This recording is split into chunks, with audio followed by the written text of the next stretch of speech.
हम तुम्हारे साथ है। महाविकास आघाडीचे अधिकृत उमेदवार आदरणीय मनोहर गजानन भोईर यांच्या प्रचारार्थ जाहीर सभेमध्ये सन्माननीय माजी पर्यावरण आणि पर्यटन मंत्री, महाराष्ट्र राज्य आणि युवा सेना प्रमुख आदित्य ठाकरे साहेब यांचं हार्दिक हार्दिक स्वागत। या रसायनी नगरीमध्ये हार्दिक हार्दिक स्वागत। मी आदरणीय आदित्य ठाकरे साहेबांना विनंती करतो की त्यांनी महाराष्ट्राचा आराध्य दैवत छत्रपती शिवाजी महाराजांच्या पवित्र प्रतिमेस पुष्पहार अर्पण करावा। मी आदरणीय आदित्य ठाकरे साहेबांना विनंती करतो की त्यांनी छत्रपतींच्या पवित्र प्रतिमेस पुष्पहार अर्पण करावा। प्रौढ प्रताप पुरंदर भोसले कुल उद्धारक क्षत्रिय कुलावतांश सिंहासनाधीश्वर राजाधिराज छत्रपती शिवाजी महाराज की जय शिवाजी जय भवानी। गाणं लावा। महाविकास आघाडीचा विजय असो।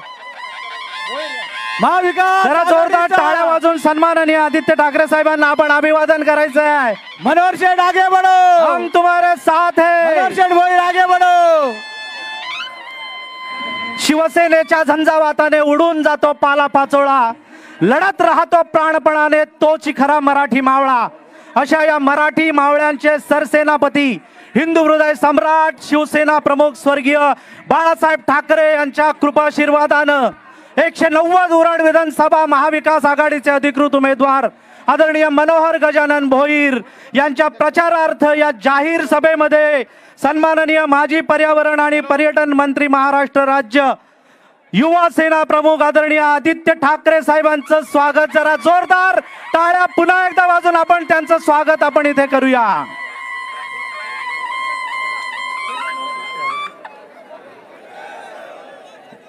महाराष्ट्राचे आराध्य दैवत छत्रपती शिवरायांना वंदन करून अखंड हिंदुस्थानचे हिंदू हृदय सम्राट सरसेनापती बाळासाहेब ठाकरे यांना वंदन करून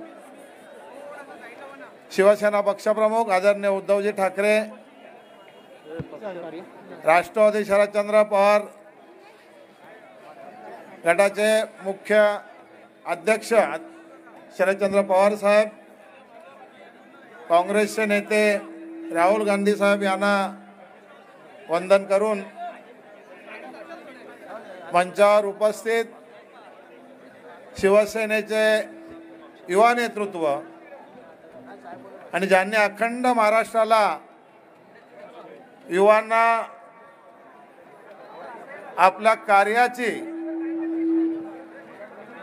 आपल्या कार्यातून दाखवून दिलं की जरी शिवसेना गद्दारांनी फोडली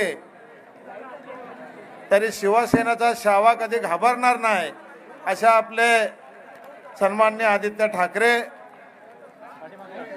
मंचावर उपस्थित सर्व महाविकास आघाडीचे नेते, ज्यांच्या आशीर्वादाने मी 190 उरण विधानसभा महाविकास आघाडीचा उमेदवार म्हणून या ठिकाणी उभा आहे। आपल्या शिवसेनेच्या निष्ठावान कार्यकर्ते, काँग्रेसचे कार्यकर्ते, राष्ट्रवादी शरदचंद्र पवार गटाचे कार्यकर्ते, इतर घटक पक्षांचे कार्यकर्ते यांना मी निवडणुकीला समोर जात आहे। मला आपल्याकडून आशीर्वाद हवा यासाठी मी आपल्यासमोर मी नतमस्तक होतोय।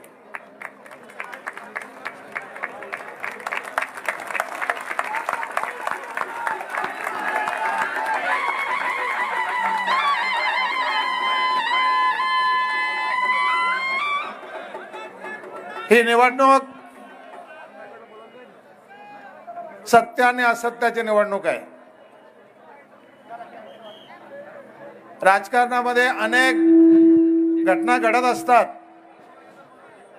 पण या महाराष्ट्राच्या जनतेला माहित आहे शिवसेना कुणाची होती, राष्ट्रवादी पक्ष कोणाचा होता आणि आमच्या साथीला राष्ट्रीय काँग्रेस पक्ष,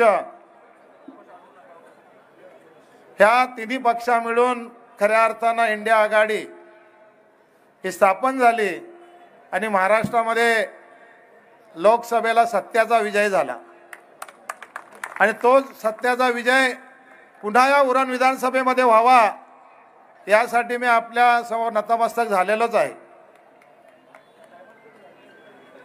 भाजपचा उमेदवार एवढा अहंकारी वागतोय की आपला समाज त्याला असं वाटतोय की अतिशय शूद्र समाज आहे. मागरे असेल, कोळी असेल, कराडे असेल, बहुजन असेल, मराठा समाज असेल,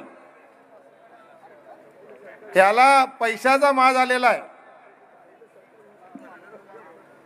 आणि अशा अहंकारी माणसाचा माज उतरवण्याचं काम आपण 20 तारखेला करायचं आहे.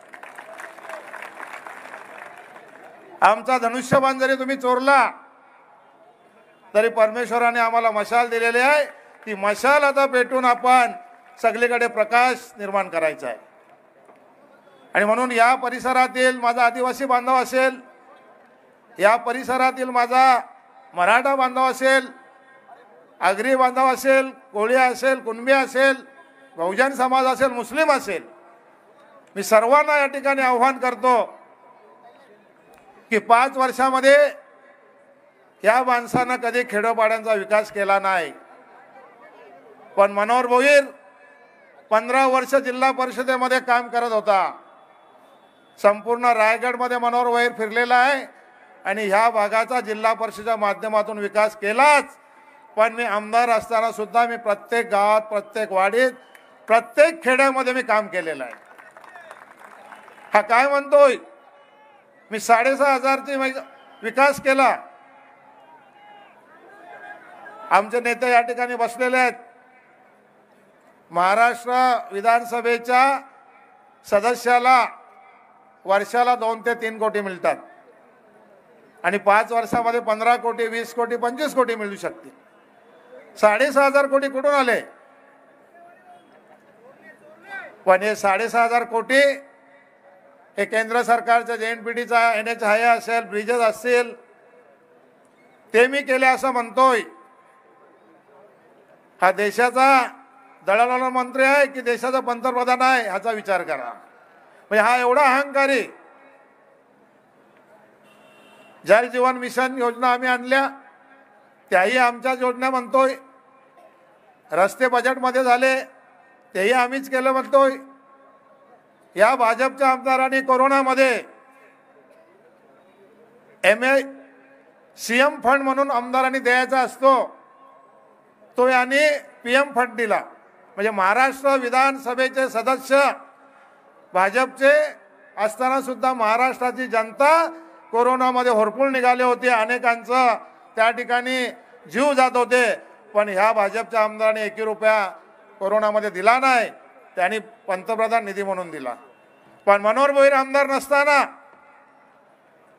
सर्वसामान्य जनतेचं हित लक्षात ठेवून मला 2 वेळा कोरोना झाला, पण मी जनतेमध्ये जाण्याचं थांबलो नाही. मी उरणमध्ये 50 बेडचं ऑक्सिजन युक्त मी कोरोना बाधित, मी कोरोना त्या ठिकाणी हॉस्पिटल निर्माण केलं, कोरोना सेंटर, आणि मी अनेक लोकांचा जीव वाचवला. सुरुवातीला जेव्हा व्हॅक्सिन देत होते त्यावेळेस लोकांना काय कळत नव्हतं. कोरोना झाला, लोकांच्या टेस्ट होत होत्या आणि 2-3 दिवसामध्ये त्यांना रिझल्ट येत होता. मनोहर भोईरनी स्वतः अलिबागला 3 महिने गाडी ठेवली आणि प्रत्येक माझ्या नागरिकाचा दुसऱ्या दिवशीच त्या ठिकाणी रिपोर्ट मिळत होता. हा मनोहर भोईर आहे. कोरोनामध्ये 23,000 नागरिकांना मी किट दिले 10 किलोचे, पण मी कधी ते बोलून दाखवलं नाही. आणि आज आपल्याला मी सर्वांना आव्हान करतोय. मी माझ्या आदिवासी बांधव या ठिकाणी बरेच आहेत. आदिवासी बांधवांना बऱ्याच वेळेला आपली घरं नसतात, बऱ्याच वेळा त्या ठिकाणी दुर्लक्ष होतो, शिक्षणापासून वंचित राहतात, घरं मिळत नाही, फॉरेस्ट त्यांना लाईट देत नाही. पण या सर्व गोष्टी मी आपल्याला नम्रपणे आव्हान करतो, आपण मशाल चिन्हावर मतदान करा. तुम्हाला सर्व सुविधा देण्याचं मी या ठिकाणी वचन देतो. बहुजन समाज असेल, बहुजन समाजाच्या माझ्या मतदारसंघामध्ये जिथे जिथे बुद्धविहार लागेल त्या ठिकाणी मनोहर भोईर बुद्धविहार बांधून देणे माझा शब्द आहे तुम्हाला. आणि म्हणून या ठिकाणी अनेक समाज आहे. मारवाडी समाज आमचा काय विरोधक नाही. मुंबईमध्ये मारवाडी समाज पण शिवसेनेच्या पाठीमागे आहे. या मोहपाड्यामध्ये सुद्धा, चौकमध्ये सुद्धा मारवाडी समाज आमच्या बाजूने आहे. पण मारवाडी समाजाला कलंक लागलेला आमदार, या आमदाराचा आपल्याला पराभव करायचा आहे. आणि तो जर आपल्याला पराभव करायचा असेल तर आपण त्याचा अहंकाराचा जो काय फुगा आहे तो आपण 20 तारखेला फोडायचा, म्हणजे फोडायचाच. हे मी आपल्याला मनापासून आव्हान करतो. बंधूंनो, मी जास्त वेळ घेणार नाही, पण या परिसरामध्ये त्यांनी म्हटलं होतं की मी ट्रामा सेंटर आणेन, मी मेट्रो रेल आणेन, मी जांभिवलीचा धरण शुद्धीकरण करेन. अनेक काही वल्गना केल्या होत्या, त्याचं काही 5 वर्षात केलं नाही. आणि त्याचा रुबाब असा असतोय, कुठल्याही सर्वसामान्य माणसाला मनापासून एखादं स्थान देणं, त्याला मान देणं हे त्याच्या रक्तात नाही. पण उलट आपण बघितलं तर मनोहर भोईर अगदी आदिवासी बांधवाच्याकडे सुद्धा दुःख झालं तर त्या ठिकाणी पोहोचणारा माणूस आहे. मी कधीच असा जातभेद केलेला नाही. आणि म्हणून तुम्हाला आज तुम्ही प्रचंड संख्येने या ठिकाणी आलेले आहेत. हा महाविकास आघाडीचा मतदार आहे. हा एकही भाड्याने आणलेला मतदार नाही, एकही रुपया न देता मतदार आलेला आहे. आणि याच मैदानावर ज्या वेळेस 2 दिवसापूर्वी भाजपचं मीटिंग झाली, सभा झाली, त्यावेळेस सभा चालू असताना अनेक लोक निघून गेली, कारण ती भाड्याने आणलेली लोक होती. आणि म्हणून आज या ठिकाणी मी आपल्याला आव्हान करतो की आपण जे काय या ठिकाणी आपल्या सुविधापासून वंचित राहिला असाल त्या मनोहर भोईरला आपण आमदार करा. मी आदित्य साहेबांच्या समोर या ठिकाणी आपल्याला अभिवचन देतो. मनोहर भोईर उरण विधानसभेचा आमदार झाला आणि होणारच आहे. आपल्या प्रत्येक मतदारसंघामध्ये मी जे ज्या काय अडचणी असतील त्या सोडवीन. साहेब, माझा आता मी स्पष्टपणे सांगतो, माझा कुटुंब सुखी आहे, माझी मुलं शिकलेली आहेत, माझे सगळे मुलांची लग्न झाले आहेत आणि मुलं माझे काही म्हणजे माझा टेन्शन नाही. माझा उर्वरित आयुष्य जो शिल्लक आहे तो माझ्या समाजाच्या सेवेसाठी आहे. आणि मी आज आपल्याला प्रतिज्ञा करतो, आज शपथ घेऊन सांगतो की राहिलेलं आयुष्य मी समाजासाठी शेवटपर्यंत वंचित मी त्या ठिकाणी माझा आयुष्य मी अर्पण करीन. मला फक्त आपल्याकडून एकच अपेक्षा आहे, 20 तारखेला मनोहर भोईरचा नंबर 1 आहे. मतदार जेव्हा जाल तुम्ही मशाल चिन्ह नंबर 1 ला आहे आणि मशाल चिन्ह 1 ला 1 नंबरला आहे त्या ठिकाणी आपण वोट दाबा आणि मनोहर भोईरला 1 नंबरनेच विजयी करा, एवढं आव्हान करतो आणि थांबतो. धन्यवाद. जय हिंद, जय महाराष्ट्र. हॅलो. पुरण पनवेल खालापूरच्या परिपूर्ण विकासासाठी हवी आपली साथ, आपलं मत मशाललाच.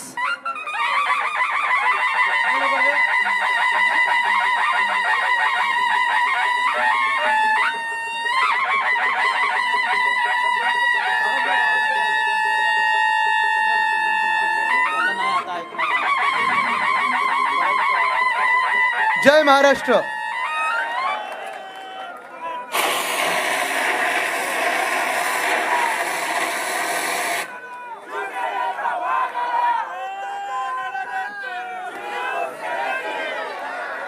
खरं तर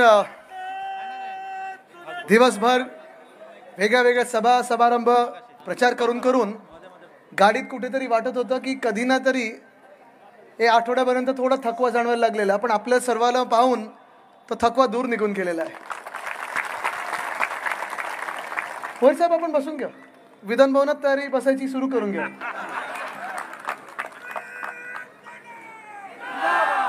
आज उरणमध्ये आल्यानंतर जे वातावरण मला संपूर्ण महाराष्ट्रात पाहायला मिळत आहे की बाकी कोणालाही नाही, अपक्षांना नाही, जे वोट कटर आहेत त्यांना नाही, विरोधी पक्षाला नाही, तर मतदान हे फक्त आणि फक्त महाविकास आघाडीलाच होणार आहे, मशालीला होणार आहे हे दिसायला लागलेलं आहे. अर्थात मशाल तिथे मशाल, हात तिथे हात, तुतारी तिथे तुतारी. पण आपलं हे चित्र हे संपूर्ण महाराष्ट्रात दिसत आहे. महाविकास आघाडीचं सरकार येणार आहे, आपलं सरकार येणार आहे, तुमच्या आमच्या हक्काचं सरकार येणार आहे, तुम्ही निवडलेलं सरकार येणार आहे. आज पुन्हा एकदा आपल्याला विचारत आहे की उरण मतदारसंघ महाविकास आघाडीच्या बाजूनी उभं राहणार की नाही राहणार. जे येणारं सरकार आहे त्याच्यात आपल्याला स्थान मिळणार की नाही मिळणार. जे सत्ताधारी पक्ष आहे त्याच्यातला एक आमदार उरणचा असणार की नसणार. कारण जी आपली लढाई आहे ती फार मोठी आहे. आणि उरणची जी कहाणी आहे, उरणचं जर आपण पाहिलं राजकीय इतिहास आणि गेल्या 5 वर्षातलाच पाहिला तर मागच्या वेळी जे इथून जिंकून आले, ज्यांनी बंडखोर म्हणून फॉर्म भरलेला, तेच पहिलं एक उदाहरण असतं की भाजपने आपल्याशी विश्वासघात कसा केला आहे ना. स्पष्टपणे त्यांनी विश्वासघात केला. म्हणजे निवडणुका आपल्या सोबत लढत असताना आपल्यासोबत विश्वासघात केला, एक बंडखोर उभा केला, त्याच्या मागे उभे राहिले आणि कुठे ना कुठेतरी जनतेला फसवून मतं मिळवण्याचा प्रयत्न केला. पण आज या महाराष्ट्रामध्ये चित्र स्पष्ट झालेलं आहे की महाविकास आघाडीचं सरकार पाडल्यानंतर या गद्दारांनी भाजप प्रणित खोके सरकार बसवल्यानंतर आपल्याला वाटलं होतं की काहीतरी चांगलं आपल्या राज्यात येईल, काहीतरी चांगलं महाराष्ट्रात येईल. पण एकामागोमाग एक उद्योगधंदे असतील, नोकऱ्यांच्या संधी असतील, कायदा सुव्यवस्था असेल, शेतकरी पाहताय तुम्ही त्यांचे हाल काय झालेले आहेत, सगळं काही चाललंय ते ढासळत चाललेलं आहे. कुठेही आपल्याला वाटत नाही की राज्य जसं चाललं पाहिजे, शासन आणि प्रशासन कसं चाललं पाहिजे हे आपल्या डोळ्यासमोर कुठेही उदाहरण नाही आहे. हा जो इथे अटल सेतू झालेला आहे त्याचं नाव अटल सेतू दिलंय, त्याचं आधी नाव मुंबई ट्रान्स हार्बर लिंक होतं, MTHL होतं. उरणला मुंबईच्या अजून जवळ आणलेलं आहे, जोडून घेतलेलं आहे. मला तो कार्यक्रम आठवतो कारण 2020च्या जानेवारीमध्ये उद्धव साहेबांनी त्याचं गर्डर लॉन्चिंग केलं होतं. मुख्यमंत्री उद्धव बाळासाहेब ठाकरे असताना आपण त्याचं पहिलं गर्डर लॉन्चिंग केलं होतं. आणि त्यानंतर प्रत्येक महिन्यात मी होतो, अनेकदा माझ्यासोबत सचिन भाऊ आलेत, मनोहर शेठ कधी कधी असायचे, आम्ही सगळेच येऊन प्रत्येक महिन्यात पाहणी करायचो की काम कुठपर्यंत झालंय. पण कामाचा वेग कसा असायला पाहिजे मी हे खास करून सांगतो, कारण आपल्या डोळ्यात देखत तो रस्ता बनलेला आहे. कारण आपल्याला हा मुंबईच्या जवळ आणणारा एक रस्ता आहे, हा जो पूल झालेला आहे, आपल्या सर्वांना आपल्या हक्काची मुंबई, तुमची राजधानी मुंबई, आपल्या सर्वांची राजधानी मुंबई, या राज्याची मुंबई ह्याच्या जवळ आणणारा हा रस्ता आहे.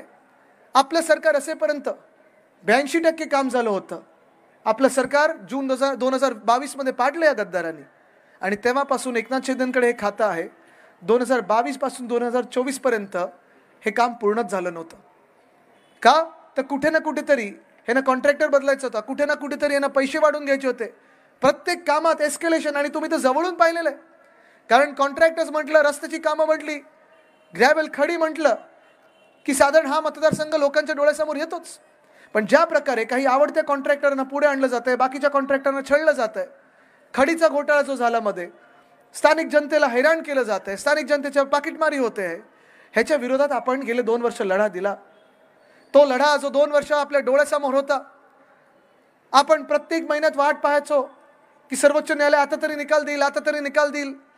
अगदी डोकं फोडून झाले आपल्या तिकडच्या दारी, अजून निकाल काही आला नाही. जेव्हा येईल तेव्हा येईल. पण आज उद्धव साहेब स्वतः असतील किंवा आम्ही सगळे असू, शिवसेना उद्धव बाळासाहेब ठाकरे पक्ष असेल, राष्ट्रवादी काँग्रेस शरदचंद्र पवार पक्ष असेल, काँग्रेस असेल, आम्ही सगळे आपल्या दारी आलोय, आपल्या अदालतीमध्ये आलोय न्याय मागायला. खरोखर आलोय.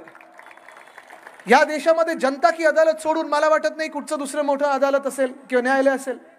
आपण जो न्याय द्याल तो बरोबर असेल, तो न्याय मार्गाने पुढे चालणारा न्याय असेल, तो या महाराष्ट्राच्या हिताचा न्याय असेल. 2 वर्ष वाट पाहत होतो आणि 2 वर्ष वाट पाहत असताना निवडणुका कधी लागतील. अनेकदा मी पूर्ण राज्य फिरलं, मग निष्ठा यात्रेत असेल, महाराष्ट्र स्वाभिमान सभा असतील, कधी कुठे आपत्ती आली असेल तर तिथे गेलो असेल, कुठे ॲक्सिडेंट झाला तिथे गेलो असेल, लोकांच्या न्याय हक्कांसाठी असेल, मोर्चांसाठी असेल, आंदोलनासाठी असेल, सगळं काही आपण केलं. आणि आता जेव्हा निवडणूक आलेली आहे आपल्याला वाटायला लागलं अरे प्रचारासाठी दिवसच नाही आहेत. पण ही निवडणूक फार महत्त्वाची आहे. ही निवडणूक पुढच्या 4-5 दिवसांमध्ये होणारी ही निवडणूक आहे. ही निवडणूक आपलं भवितव्य ठरवणारी आहे. मला काही पत्रकारांनी मध्ये इंटरव्ह्यूमध्ये विचारलं की आदित्यजी, ही तुमच्यासाठी निवडणूक किती महत्त्वाची, उद्धव साहेबांची असेल, तुमच्यासाठी असेल, तुमच्या अस्तित्वाची निवडणूक आहे का. तसं लहानपणापासून मी पाहत आलोय, प्रत्येक निवडणूक, मग मुंबई महानगरपालिका असो किंवा कुठची असो, नेहमी एक शब्द त्यांनी दिलेला आहे, लिटमस टेस्ट. हे पत्रकारांना पण माहिती आहे की लहानपणापासून, आणि ते पण आधीपासून पाहत असतील, पेपरमध्ये येतं की शिवसेनेची अस्तित्वाची लढाई आहे. शिवसेनेच्या अस्तित्वाची फक्त ही लढाई नाही आहे. आणि दुसरी काही शिवसेना नाही. जे फुटलेले गद्दार आहेत, ते चोर आहेत, जे डरपोक लोक असतात, ते शिवसेना नाव लावूच शकत नाहीत. ते पळाले होते, ते सुरतेला पळाले होते, हे शिवसैनिक होऊ शकत नाहीत.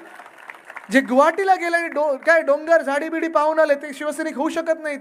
आणि जे गोव्यामध्ये उद्धव साहेबांचं सरकार पाडल्यानंतर घाणेरडे हातवारे करून टेबलांवर नाचले, हे शिवसैनिक होऊ शकत नाहीत. हा देशाचा कायम न्याय राहिलेला आहे, हा कायदा राहिलेला आहे. जगभरात कुठेही जातो मी, चोरांनी काहीतरी चोरी केली म्हणून ती वस्तू त्यांची होत नाही. आणि असंच ठीक आहे, आत्ता ह्या क्षणाला शिवसेना नाव हे त्यांनी घेतलेलं आहे, आपलं धनुष्यबाण हा त्यांनी घेतलेला आहे, आपलं चिन्ह नाव पक्षाचं सगळं काही त्यांनी घेण्याचा प्रयत्न केला. 13 खासदार फोडले, 40 आमदार फोडले, अनेक नगरसेवक फोडले, अनेक नेते फोडले. ही लढाईची तन मन धनची आहे, सगळं धन त्यांच्याकडे आहे, खोके सगळं त्यांच्याकडे आहे. आपल्याकडे तन आहे, मन, आणि तुम्ही सगळे जनता आहात, तुम्ही संत जनार्दन आहात, ज्यांनी आम्हाला आशीर्वाद देऊन या महाराष्ट्रात अजूनही जागृत ठेवलेलं आहे. पुढे नेण्याचं काम करण्याचा आपण प्रयत्न करत आहात. पण ही लढाई ही काही आमच्या अस्तित्वाची नाही आहे. ही लढाई ना माझ्या अस्तित्वाची, किंवा मला आमदार बनायचे किंवा मनोहरजींना आमदार बनायचे मुळीच नाही आहे. ते तर तुम्ही बनवणार आहातच, 100% बनवणार आहात. 23 तारखेला निकालच बोलतील की आम्ही आमदार म्हणून पुन्हा एकदा आपल्यासमोर नतमस्तक व्हायला येणार आहोत, पुढे सेवेत रुजू तर होणारच आहोत. पण ही लढाई आपल्या महाराष्ट्राच्या अस्तित्वाची लढाई आहे. ही लढाई आपलं नाव महाराष्ट्र राहणार की अदानी राष्ट्र राहणार की गुजरात राष्ट्र होणार हे ठरवणारी आहे. आपलं नाव, आपलं जे महाराष्ट्र म्हणून संयुक्त महाराष्ट्र चळवळीनंतर आपण पाहिलं, मुंबई आपल्याला मिळवायला लागली. मुंबई काही साधी सोपी आपल्याला अशी आली नाही.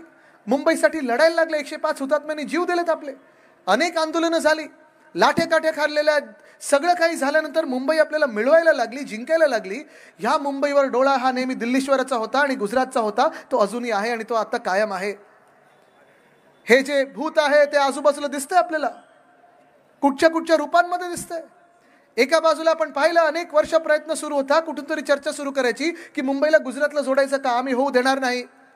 मग मुंबईला CEO आणायचं का, मुंबईला केंद्रशासित करायचं का, आम्ही होऊ देणार नाही. मुंबई ही मराठी माणसाची आहे, मुंबई या महाराष्ट्राची आहे, मुंबई ही महाराष्ट्राची राजधानी आहे.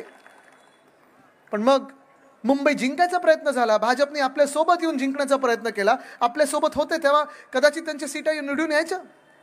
पण आत्ता जर आपण पाहिलं तर मुंबईकरांनी ठाम ठरवलेलं नाही, आपण हे ठाम ठरवलं पाहिजे. कारण आपली जी ताकद आहे तीच भाजपला रोखू शकते, तीच या भूतांना रोखू शकते. ती ताकद म्हणजे मतदानाची ताकद आहे. आता ते करू का पाहतायत की आता मुंबईत राजकीय हेतूने जिंकू शकत नाही, राजकीयदृष्ट्या जिंकू शकत नाही. मग करायचं काय, तर अदानीला फुकटात द्यायची. अदानीचं हे जे काही नावावर भाजप महाराष्ट्र लुटत चाललेला आहे, भाजपला जी भूक लागलेली आहे, भाजप महाराष्ट्र खायला पाहतोय, ह्याच्या विरोधात आपण लढत आलेलो आहे. मुंबईचं तुम्हाला सांगतो, कारण मुंबई तुमच्या जवळ आहे, रोज तुम्ही येत जात असाल, अनेक लोक कामासाठी येतात, मला भेटत असतात. आणि मुंबई आपली सर्वांची राजधानी आहे आणि तिथून मी सगळ्या महाराष्ट्रात काय होते सांगणारच आहे. पण मुंबईबद्दल जर तुम्हाला सांगायचं झालं तर हेच अदानी महाशय आपल्या मुंबईमध्ये धारावी पुनर्विकासाच्या नावाखाली 540 एकर गिळून बसलेले आहेत. पुनर्विकास करणार. तिकडच्या लोकांना किती मिळणार, तर 200 स्क्वेअर फूट, 300 स्क्वेअर फूट. पण तिथून 2 लाख मूळ धारावीकरांना बेघर करणार आहेत. 1080 एकर म्हणजे 540 एकर ते, आणि त्याच्या बाहेरचे 540 एकर का, तर ट्रान्झिट कॅम्प बनवायचे आहेत, मिठा घरं पाहिजेत, मुलुंडमध्ये जागा पाहिजे, मडमध्ये पाहिजे, एरंगलमध्ये पाहिजे, आम्हाला कोळीवाडा पाहिजे, आम्हाला सगळं काही पाहिजे. 540 आणि 540 एकर 1080 एकर फुकटात त्यांना मुंबईत मिळालेत. इथे अनेक लोकांची स्वप्न असतील की मुंबईत आपलं स्वतःचं हक्काचं घर असावं. आहे ना, कोणाला मुंबईत घर घ्यायचंय? चला उद्या तुम्ही या मुंबईमध्ये मंत्रालयात जा आणि सांगा की माझं आडनाव अदानी नाही आहे, माझं नाव अमुक अमुक आहे, मला मुंबईत तुम्ही 1 स्क्वेअर फूट मोफत द्या, फुकटात द्या. देणार कोणी तुम्हाला? देणार कोणी? नाही देणार हे लोक. कारण मुळात आहे ना, आपल्या मराठी माणसाला असेल, आपल्या मूळ मुंबईकरांना असेल, आपल्या सर्वांना असेल, मुंबईपासून जेवढंही दूर करता येईल तेवढं करायचं आहे. कारण मुंबई या लोकांना गिळायची. 1080 एकर म्हणजे झाले किती? ठीक आहे ना, तुम्हाला घ्यायची ना 1080 एकर, पैसे द्या मुंबई महानगरपालिकेला, पैसे द्या आमच्या राज्य सरकारला, जे काही बनतं तुमचं देणं लागतं ते द्या तुम्ही, आणि ह्या तिजोरीला तुम्ही वजन द्या. आम्हाला कोणालाही 1 रुपया देऊ नका, पण माझ्या महाराष्ट्राच्या जनतेचे जे पैसे आहेत ते तुम्ही लुटू नाही शकत. माझ्या महाराष्ट्राची जी जमीन आहे, माती आहे, ह्याला तुम्ही खाऊ शकत नाही. तिथे मी नडणार म्हणजे नडणार. ही लढाई आपली, ती लढाई महत्वाची ठरते. तर चुकून ह्या राज्यामध्ये भाजपचं सरकार बसलं, एकनाथ शिंदेचं सरकार बसलं, गद्दारांचं सरकार बसलं, तर मग मी जे सांगतोय ते खरं होईल.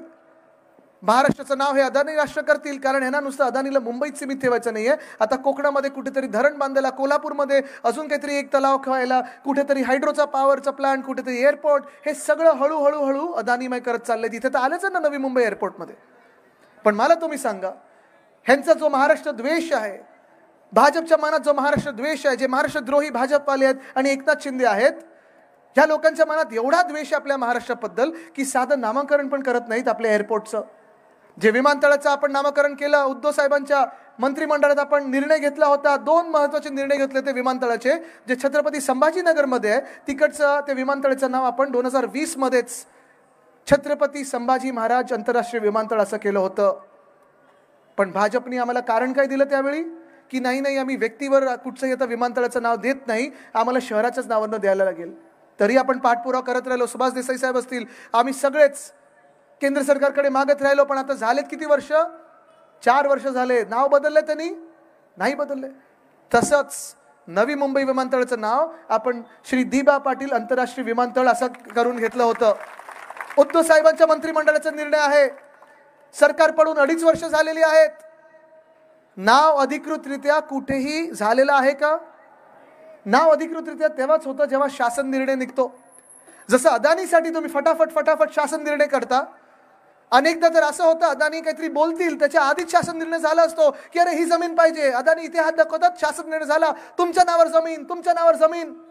मग अदानीसाठी जर तुम्ही दिवस रात्र काम करता आणि शासन निर्णय काढत असता, मग आमच्या नवी मुंबईच्या विमानतळाचं नाव तुम्ही श्री दी.बा. पाटील आंतरराष्ट्रीय विमानतळ अजून का नाही दिलंय, ह्याचं उत्तर मोदी साहेबांनी महाराष्ट्रात येऊन दिलं पाहिजे.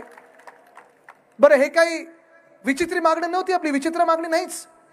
2 विमानतळं गेल्या 2 वर्षामध्ये त्यांनी व्यक्तींची नावं दिलीत ना. अयोध्येमध्ये महर्षी वाल्मिकी आंतरराष्ट्रीय विमानतळ, चांगले आनंद आहे, स्वागत करतो आम्ही. गोव्यामध्ये मोपा एअरपोर्ट आहे, त्याचं नाव मनोहर पर्रिकर आंतरराष्ट्रीय विमानतळ केलेलं आहे. पर्रिकर साहेब भाजपचे कार्यकर्ते होते, पर्रिकर साहेब तिकडचे मुख्यमंत्री झाले, चांगले आनंद आहे, स्वागत करतो आम्ही.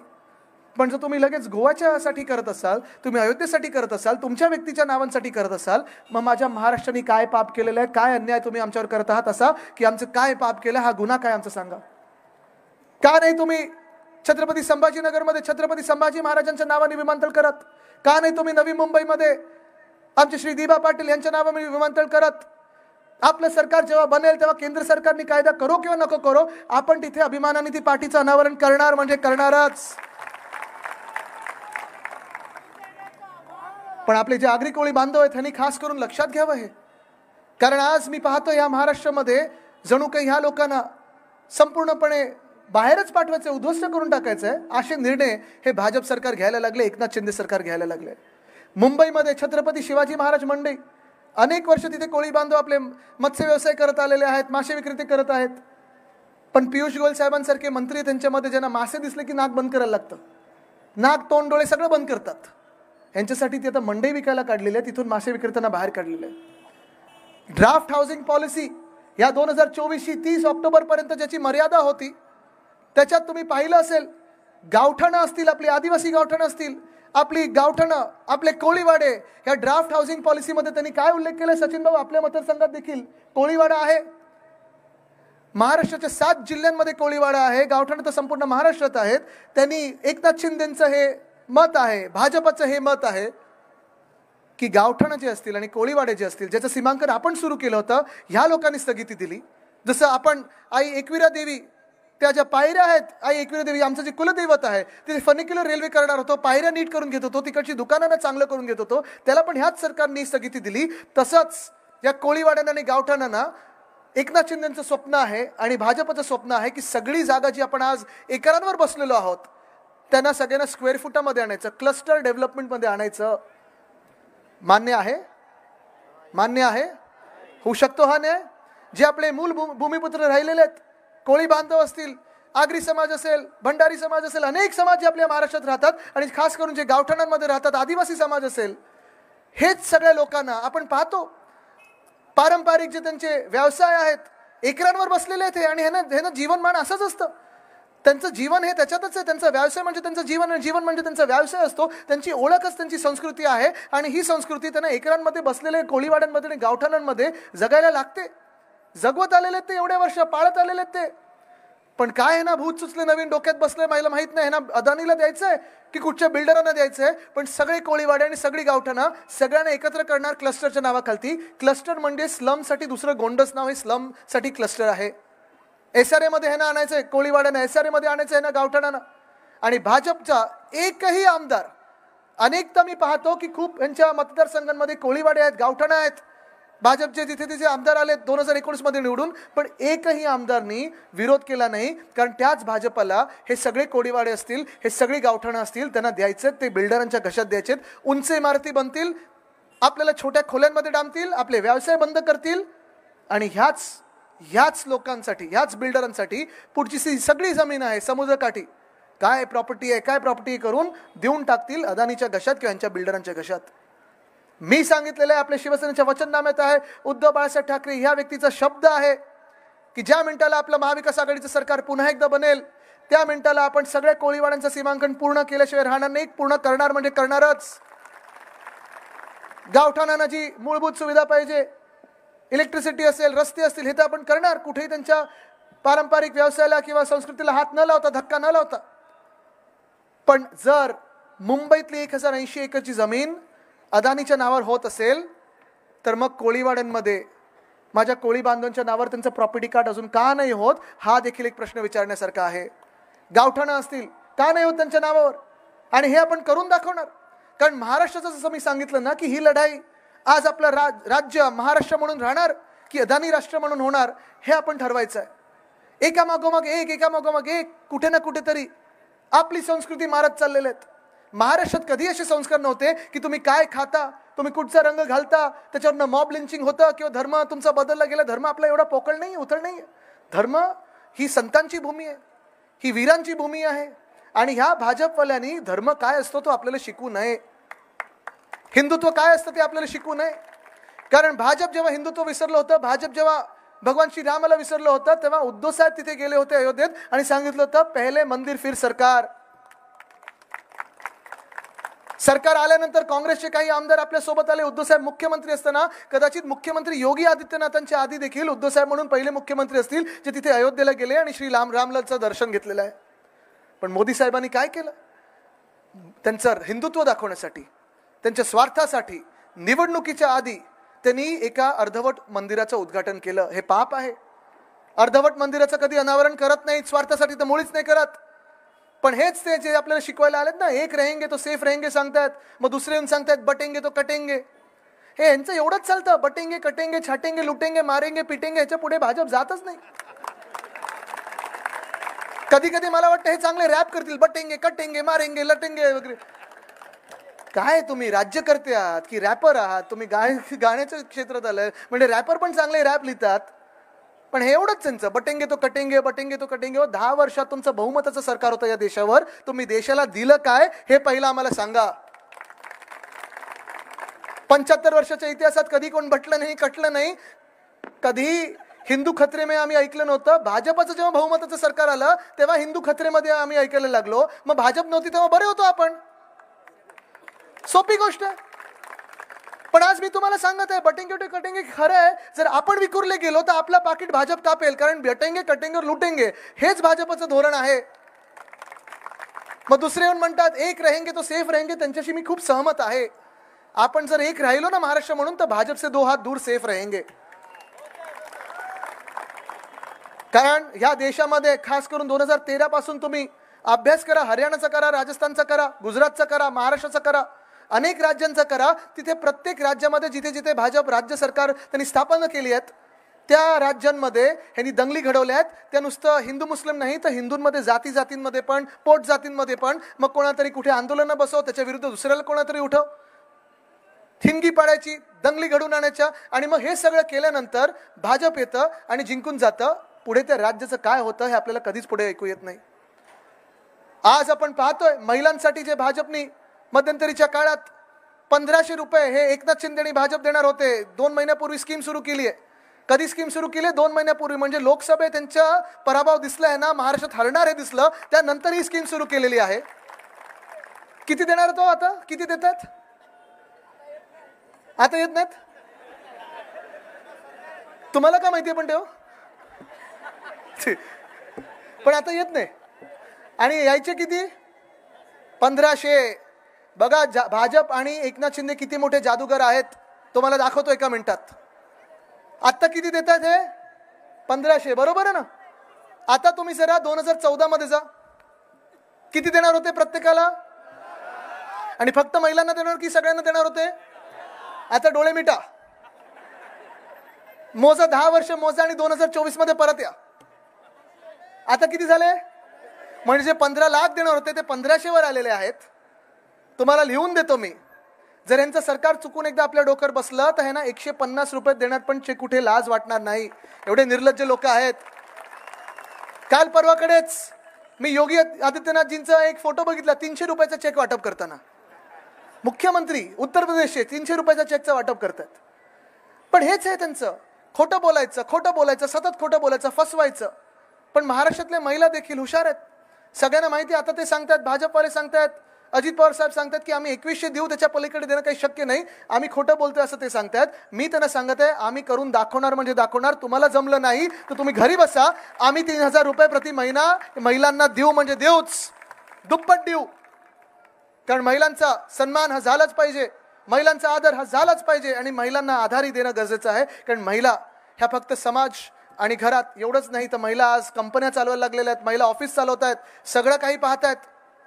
पण कुठे ना कुठेतरी ह्या देशामध्ये मोदी साहेबांची बेरोजगारी आपण पाहतोय, त्यांनी जी निर्माण केलेली आहे, महागाई निर्माण केलेली आहे, जगणं कठीण झालेलं आहे. जर तुम्ही कुठेही ग्रामीण भागात जाल तर शेतकरी सांगतात खतं परवडत नाही, बी बियाणं परवडत नाही, शेतमालाला भाव नाही, हमी भाव नाही, आत्महत्या शेतकऱ्यांच्या वाढत चाललेल्या आहेत. तसंच आपण पाहिलं, महिलांना विचारलं तर महिलांकडून प्रत्येक दिवशी तुम्हाला कळेल की आज कांद्याचा काय भाव आहे, आज टोमॅटोचा काय भाव आहे, शहरात काय आणि गावात काय. म्हणजे गावात शेतकऱ्यांना फायदा होत नाही, शहरी माणसांना फायदा होत नाही. मग नक्की फायदा होतो तरी कोणाचा? बरोबर आहे, अदानी सगळीकडे आहे, हे खरं आहे. कारण तुम्हाला सांगतो, मध्यंतरी मनोहर शेठजी, आम्ही तुम्हाला सांगतो, आता मागच्याच महिन्यातली बातमी आहे, उत्तर प्रदेशमध्ये भाजपच्या काही कार्यकर्त्यांनी साईबाबांचा पुतळा झाकून ठेवला. बोलतात आम्ही साईबाबांमध्ये मानत नाही. खरी बातमी आहे. आणि ह्याचं कारण एकच आहे, कदाचित असंही असेल, साईबाबा काय म्हणायचे, सबका मालिक एक है. पण अदानी, हे भाजपवाले काय बोलतात, सबका मालिक अदानी है. हा फरक आहे आपल्या तरी त्यांच्यात. पण आज तुम्हाला सांगतो, महिलांसाठी आपण जसं 3000 रुपये प्रति महिना करणार आहोत महालक्ष्मी योजनेत, लाडकी बहीणचं दुप्पट, तसंच आपण प्रत्येक वर्षी 6 सिलेंडर मोफत देणार आहोत. ST आणि BST बसमध्ये कुठच्याही शहराचे आपलं जे काही पब्लिक ट्रान्सपोर्ट असतं त्याच्यात मोफत पास देणार आहोत. 1 रुपया देखील तुम्हाला काढायला लागणार नाहीये. पण लाडकी बहीण सोबत सुरक्षित बहीण, महालक्ष्मी सोबत सुरक्षित बहीण पाहिजे आम्हाला. जो शक्ती कायदा आपण आणला होता, या राज्यामध्ये उद्धव साहेबांनी पारित केला होता, शक्ती कायदा 2021 मध्ये आणला होता, तोच भाजपचे राज्यपाल कोश्यारी साहेबांनी पाठवला राष्ट्रपती महोदयांकडे.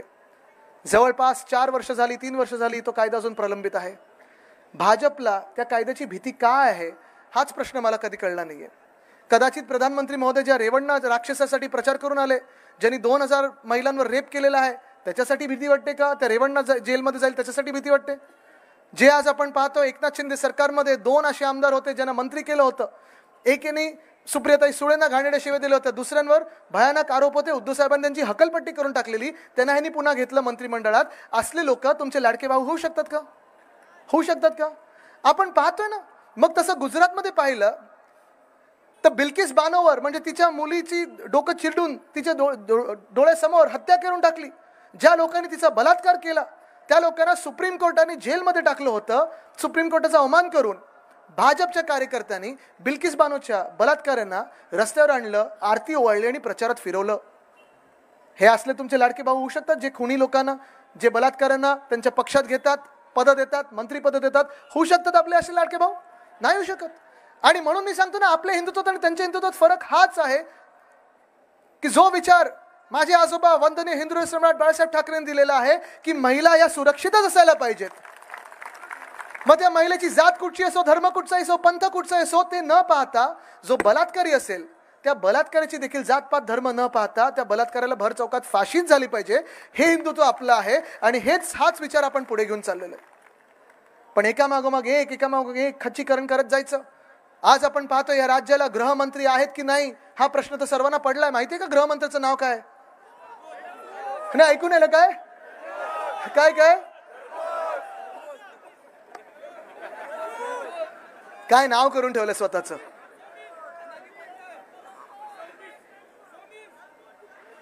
आज त्यांनी स्वतःला विचारलं पाहिजे की हे नाव त्यांचं एवढं बदनाम कसं झालं.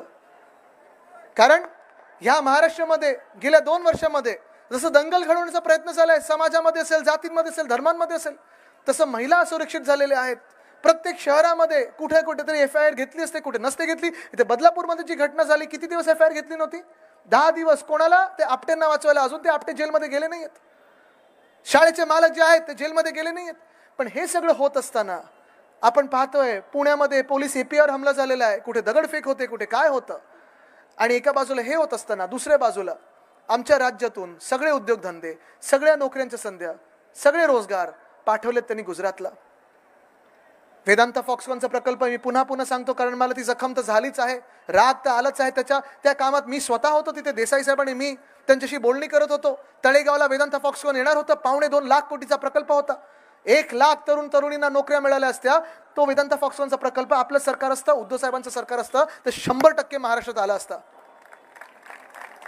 काय चुकलं असतं महाराष्ट्राचं किंवा काय चुकलं असतं देशात जर वेदांता फॉक्सकॉन महाराष्ट्रात आलं असतं? तर ठीक आहे, सरकार बदललं. भाजपने स्वतःचं सरकार बसवलं.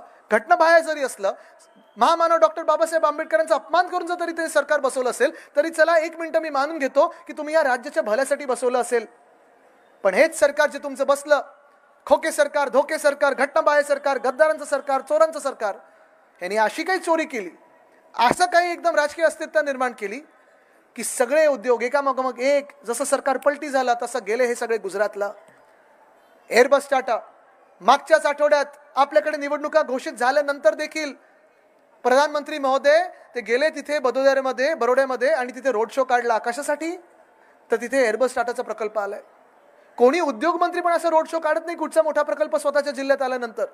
पण त्यांना खुशी ह्या गोष्टीची होती, त्यांना सुख ह्या गोष्टीचं होतं की बघा महाराष्ट्रातून उद्योगधंदा कसा पळवला आणि नेला आम्ही गुजरातला.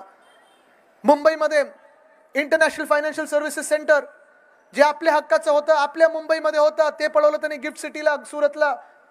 इकडचं डायमंड बोर्ड्स पळवलं सुरतला. मेडिकल डिव्हाइस पार्क असेल, बल्क ड्रग पार्क असेल, सोलर एनर्जी इक्विपमेंट पार्क असेल, 5 लाख रोजगाराच्या संध्या ह्यांनी पळवल्यात गुजरातला. हे तर प्रायव्हेट क्षेत्रातलं झालं. स्पर्धा परीक्षांचा घोळ तर तुम्हाला माहिती आहे.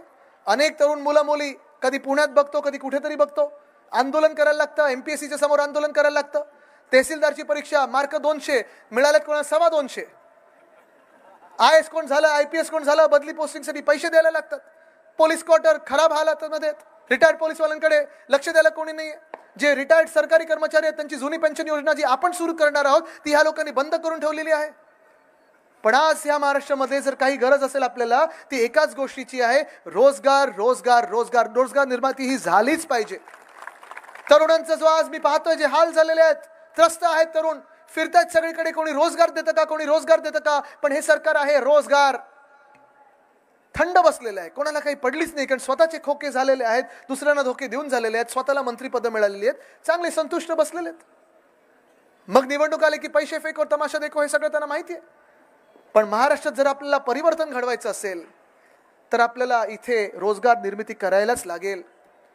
मला आठवतं जेव्हा आपलं महाविकास आघाडीचं सरकार होतं, 6.5 लाख कोटीची गुंतवणूक एकाच व्यक्तीमुळे आली होती. त्या व्यक्तीचं नाव आहे उद्धव बाळासाहेब ठाकरे. आणि फक्त काही उद्योगपत्यांचा विश्वास होता त्यांच्याबरोबर नाही, तर उद्योग आणि कामगार ह्या दोघांचाही विश्वास उद्धव साहेबांवर आहे. कारण जर उद्योग असले आणि उद्योगपती असले तर कामगार असतात, कामगार असले तर उद्योगपती असतात. हे दोघांचं संतुलन हे उद्धव साहेबांना बरोबर जमलं होतं. कुठेही काळे शेतकरी कायदे आपण आणणार नाही आणि कुठेही जे कामगार कायदे केंद्र सरकारला जे आणायचे, जे टेम्पररी वर्कर असून वाढवायचे त्यांना, ते आपण आणू देणार नाही, ही शपथ आपण घेतलेली. आणि म्हणून ह्या राज्यामध्ये स्थिर सरकार आणणं गरजेचं आहे, तरच कुठेतरी स्थैर्य आपल्या ह्या औद्योगिक क्षेत्रात येईल. नाहीतर आपली शहरं ओसाड पडत जातील. MIDC ओसाड पडलेलेच आहेत. जे आहेत उद्योगधंदे तेही निघून चाललेले आहेत. का तर कधीतरी कोणी महाडमध्ये जसं एक गुंड त्यांचा गद्दार आहे तो जाऊन धमकी देतो, कधी नाशिकमध्ये स्क्रॅपचं कोणीतरी माफिया चालवतो, कोणी ड्रग्सचा माफिया चालवतो. जे उद्योगधंदे आहेत, जे गोडाऊन आहेत, तिथे जाऊन कोणीतरी खटखटवतं की द्या आम्हाला पैसे, द्या आम्हाला धंदे पाहिजे तुमचे. हे असं आपण करणं योग्य नाही. न्यायाप्रमाणे चाललं पाहिजे, कायद्याप्रमाणे चाललं पाहिजे. आपल्याला जर महाराष्ट्रात प्रगती आणायची असेल, समृद्धी आणायची असेल, तर आपल्याला ह्या राज्यात राजकीय स्थिरता आणण्यासाठी महाविकास आघाडीचं सरकार आणायलाच लागेल. आहे ना, मला माहिती आहे, आत्ता तरी तरुण वर्ग हैराण आहे, कुठे जायचं. आणि त्याच तरुणांसाठी आपण घोषित केलेलं आहे की जसं आपण महिलांना प्रत्येक महिन्याला 3,000 रुपये देणार आहोत, बेरोजगार तरुणांना पुढच्या 2 वर्षासाठी म्हणजे रजिस्ट्रेशन पासून आपण जेही कोणी बेरोजगार असतील रोजगार मिळेपर्यंत प्रत्येक महिन्याला 4,000 रुपये देणार आहोत.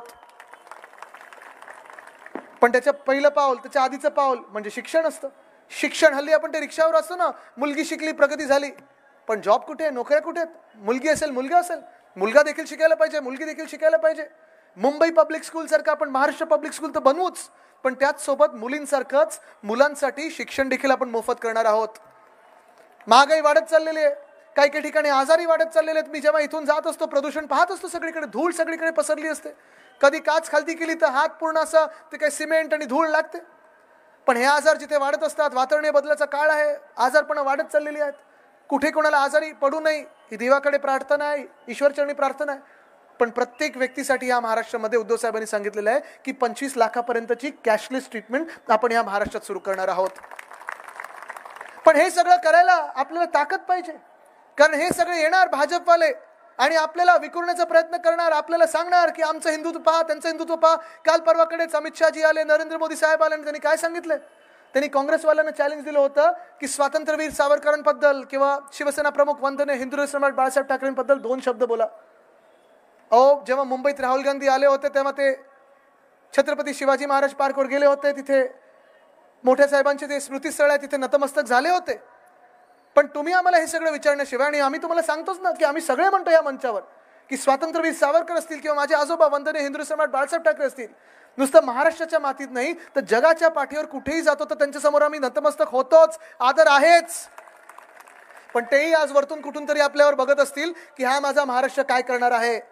मी मोदी साहेबांना विचारते, हे सगळे चॅलेंज देण्यापेक्षा तुम्ही आम्हाला सांगा, जे तुम्ही एकनाथ शिंदेना सांगितलं होतं की वेदांता फॉक्सकॉनपेक्षा मोठा प्रकल्प तुम्ही आम्हाला देणार आहात, तो का नाही दिला? अजून 2 वर्ष झाली. तुम्ही आम्हाला सांगा, जेव्हा तुम्ही तुमचं सरकार बसवलं, महामानव डॉक्टर बाबासाहेब आंबेडकरांनी जे संविधान आपल्याला लिहून दिले ते संविधान बाजूला ठेवून तुम्ही महाराष्ट्रात एक गद्दारांचं सरकार बसवलं. ते सरकार बसवल्यानंतर माझ्या महाराष्ट्रातल्या तरुणांची तुम्ही हाल का केलेत? का रोजगार खेचून नेलेत? 5 लाख रोजगार का गुजरातला नेलेत? का माझे शेतकरी आत्महत्या करतायत? का महिलांवर अत्याचार वाढत चाललेले आहेत? का पोलिसांवर हमले होत आहेत? का स्पर्धा परीक्षांमध्ये उशीर होत आहे? ह्याचं तुम्ही जेव्हा उत्तर द्याल तेव्हा आम्ही तुमच्याशी बोलायला लागू. पण फक्त धर्माच्या नावावर बाटायचं, फक्त कुठेतरी वाद निर्माण करायचा आणि स्वतःचं सरकार स्थापन करायचं, ह्याला राज्य आणि शासन म्हणत नाही. जुमला बोलतात त्याला, कदाचित भारतीय जुमला पक्ष त्यांचं नाव असेल. पण आज ही आम्ही महाराष्ट्राची जनता तुम्हाला विचारत आहे की गेल्या 10 वर्षामध्ये असेल, गेल्या 2 वर्षामध्ये असेल, तुमचं बहुमताचं सरकार होतं, तुम्ही गुजरातची प्रगती केली, करा, नक्की करा. गुजरातची काही वाद नाहीये. गुजरातची जशी करताय प्रगती तशी आसामची करा, तशी मणिपूर शांत करता आलं तर पहिलं मणिपूर शांत करा, मग काश्मीर शांत करा, मग केरळमध्ये तुम्ही प्रगती आणा, सगळीकडे आणा ना. पण एका बाजूला आपल्याला सांगतात की 370 कलम काढलं, काश्मीरमधून इथे येऊन सांगतात 370 कलम काढला, आपण पण पाठिंबा दिला होता. पण आज पण हिंदू काश्मीरी पंडित का नाही जाऊ शकलेत काश्मीरमध्ये? तुमचंच सरकार बसलं होतं गेले 6 वर्ष. हे सगळे आपल्यामध्ये वाद निर्माण करणारे जे लोक आहेत, हिंदू मुस्लिम शीख ईसाईमध्ये वाद निर्माण करणारे लोक आहेत भाजपवाले, त्यांना सांगा की तुम्ही जे हे वाद निर्माण करत आहेत ना, जेव्हा कोविडचा काळ होता, जगातली सगळ्यात मोठी लढाई चालली होती, तेव्हा उद्धव बाळासाहेब ठाकरे या व्यक्तीने आम्हाला सगळ्यांना एक ठेवलं होतं आणि सेफ ठेवलं होतं. त्यांना सांगा की तेव्हा जेव्हा शेतकऱ्यांवर काही आपत्ती आली तेव्हा जाऊन मदत केली होती उद्धव साहेबांनी केलेली आहे. जेव्हा इथे निसर्ग वादळ आलं होतं, तोक्ते वादळ आलं होतं, मोदी साहेब तुम्ही गुजरातला गेले होतात, गुजरातला पैसे दिले, महाराष्ट्राला तुम्ही 1 रुपया दिला नव्हता, तेव्हा सुरक्षित ठेवलं या महाराष्ट्राला, ते उद्धव साहेबांनी ठेवलं. कोविडमध्ये जसं तुमच्या तिथे उत्तर प्रदेशमध्ये गंगेत शव वाहत होती, हे महाराष्ट्रात झालं नाही. गुजरातमध्ये ऑक्सिजन मिळत नव्हतं म्हणून रस्त्यावर मरत होती लोक, हे महाराष्ट्रात झालं नाही. कोविडच्या काळात कुठेही जात बघितली नाही, कुठे धर्म बघितला नाही. कोविडच्या काळातच काही तर नोकरी देताना पण किंवा शेतकऱ्यांना मदत करताना पण जातपात धर्म न पाहता महाराष्ट्र धर्माचं पालन केलं. ते एका व्यक्तीमुळे झालं, त्याचं नाव आहे उद्धव बाळासाहेब ठाकरे. पण आज तुम्ही विचार करायचा की हा महाराष्ट्र कुठच्या दिशेने जाणार आहे? आज तुम्ही विचार करायचा हा महाराष्ट्र कोण चालवणार आहे? महाराष्ट्राने चालवायला पाहिजे की गुजरातमधून चालला पाहिजे? हा निर्णय तुमचा आहे. अनेक गोष्टी हे तुमच्याकडून खेचल्या जातील, लुटल्या जातील. मी अगदी मोदी साहेब बोलतात तसं तुमची नळ चोरतील कोण असं बोलणार नाही, पण सत्य परिस्थिती आहे की तुम्हाला घरातून बाहेर काढलं जाईल, कारण सब जमीन अदानी की हे त्यांच्या मनात आहे. जसं बोलतात ना सब भूमी गोपाल की, तसं आता भाजपच्या मनात झालेलं आहे सब भूमी अदानी की, सबका मालिक अदानी हे भाजपच्या मनात झालेलं आहे. तुम्ही ठरवायचं आहे आपला स्वाभिमान हा आपण राखणार की गुजरात समोर झुकणार, तुम्ही ठरवा. आपला स्वाभिमान हा आपण जपणार की दिल्ली समोर झुकणार, हे तुम्ही ठरवा. महाराष्ट्राचे जे जनतेचे पैसे आहेत ते आपल्या तिजोरीत राहणार की गुजरातच्या तिजोरीत जाणार, हे तुम्ही ठरवायचं आहे. आज आपलं राज्य जे मंत्रालयातून चालतं ते गुजरातमध्ये शिफ्ट होणार का, हे तुम्ही ठरवायचं आहे. हे मी काही खोटं बोलत नाहीये. तुम्ही गेल्या 10 वर्षात असेल, गेल्या 5 वर्षात असेल, गेल्या 2 वर्षात असेल, आपला काळ सोडून काय काय गोष्ट आहे गुजरातला हलवलेली आहे. अगदी मरीन पोलीस अकॅडमी पासून सगळी ही यादी तर आहेच ना, कुठेही लाज वाटणार नाही. पण जर आपल्याला एकत्र यायचं असेल आणि परिवर्तन घडवायचं असेल तर इथे कुठेही विखुरले न जाता कामा पाहिजे. आपण कुठेही भांडण आपल्यामध्ये नको, कुठेही वाद निर्माण झालेले नको, कुठेही फसलेले नको. कारण काय की हे कशावरही व्हॉट्सअप सुरू करतात. काल परवाकडे मी पाहिलं एक व्हॉट्सअप अजून एक भीतीदायक सुरू झालेला आहे आपल्यामध्येच वाद निर्माण करण्यासाठी, की आपल्या देशात आता बांगलादेशी वाढलेले आहेत, मुंबईत बांगलादेशी वाढलेले आहेत. पाहिला का तो व्हॉट्सअप? दुसरं सांगतात रोहिंग्या, म्हणजे कुठून बर्मा वगैरे मधून रोहिंग्या आलेले आहेत. म्हणजेच काय तर केंद्र सरकारला आपलं काम जमलं नाहीये. जर खरे असतील तर आतापर्यंत एक तरी तुम्हाला कुठे सापडलाय का? पण हे राजकीय हेतूने बोलत असतात. सगळ्यांच्या फोनवर गेल्या 2 महिन्यामध्ये आपण पाहिलं असेल अनेक लोकांनी पाठवलंय, भाजपच्याच लोकांनी पाठवलंय की बांगलादेशमध्ये हिंदूंवर अत्याचार होतोय आणि म्हणून इकडच्या मुस्लिम बांधवांना तुम्ही फटका मारा, हे सगळं चालतं त्यांचं. पण त्याच बांगलादेश बरोबर जिथे तेच सांगतात, भाजपवालेच सांगतायत की बांगलादेशमध्ये हिंदूंवर अत्याचार होत आहेत म्हणून ऑल आयज ऑन बांगलादेश जसं त्यांनी सांगितलं, त्याच बांगलादेश बरोबर जय शाह यांची BCCI क्रिकेट खेळायला नव्हती गेली. क्रिकेट कोणाबरोबर खेळलो आपण? हा सगळा विचार तुम्ही करणं गरजेचं आहे. कारण आज धर्माच्या नावावर, समाजाच्या नावावर जे तुमच्याकडे मतं मागायला येतील त्यांना सांगा की आमचं हिंदुत्व हे जय भवानी जय शिवाजी बोलणारं हिंदुत्व आहे. आज आमचं हिंदुत्व हृदयात राम हाताला काम आहे. तुम्ही धर्माच्या नावावर मतं घेतलीत, काम कुठे दिलं आम्हाला? नुसतं तुमच्या कुठच्या मोर्चामध्ये असेल, कुठच्या फेरीमध्ये असेल, डीजेवर नाचा, 3 वाजेपर्यंत नाचा, अमुक कुठचा सण आहे त्याच्यावर नाचा. सकाळी उठल्यावर कोणाकडे रोजगार आहे, कोणाकडे काम आहे, कोणाकडे नोकरी आहे, हे आम्हाला सांगा. आपल्याला परिवर्तन हे घडवायलाच लागेल. महिला सन्मानासाठी लढावंच लागेल. शेतकरी आत्महत्या रोखावेलाच लागतील. तरुणांना रोजगार द्यावाच लागेल. तरच हा महाराष्ट्र म्हणून स्वाभिमानाने जगू शकेल. तुम्ही परिवर्तनासाठी तयार आहात का? तुम्ही महाविकास आघाडी सरकार आणण्यासाठी तयार आहात का? तुम्ही मनोहरजींना मतदान करण्यासाठी तयार आहात का? किती नंबरचं मतदान? किती नंबरचं मतदान? किती नंबरचं मतदान? या परिवर्तनाची तारीख काय? 20 नोव्हेंबरला. भोकं पडलेल्या गोष्टींना विचार करू नका. वालदीला भोकं पडले. सेठ या पुढे. जर है ना विधान भवनात पुन्हा एकदा पाठवायचं असेल, यांचं काम मी पाहिलेलं आहे. मी मंत्री असताना हे प्रत्येक आठवड्यात उरणचं काही ना काहीतरी मला सांगायचे की इथे विकास काम झालं पाहिजे, तिथे विकास काम झालं पाहिजे. उद्धव साहेब मुख्यमंत्री असताना देखील अनेकदा फंड आणलेला आहे. त्यानंतर जेव्हा सचिन भाऊ MLC झाले त्यांच्याकडून पाठपुरावा करून फंड आणलेला आहे. अनेकदा मला उद्घाटनासाठी त्यांनी बोलवलेलं आहे. जर हे ना अधिकृतरित्या निवडून द्यायचं असेल आणि महाविकास आघाडीचं सरकार पुन्हा एकदा या राज्यात आणायचं असेल तर आपली निशाणी कुठची? निशाणी कुठची? निशाणी कुठची? निशाणी कुठची? निशाणी कुठची? सगळ्यांनी सांगा निशाणी कुठची? 20 तारखेला कुठच्या निशाणी मतदान करणार? मशाल मशाल मशाल मशालीवर मतदान करा आणि या महाराष्ट्रातला अंधार दूर करा. धन्यवाद. जय हिंद, जय महाराष्ट्र, वंदे मातरम. हॅलो, आदित्य ठाकरे साहेब आगे बढो. आदित्य ठाकरे साहेबांचा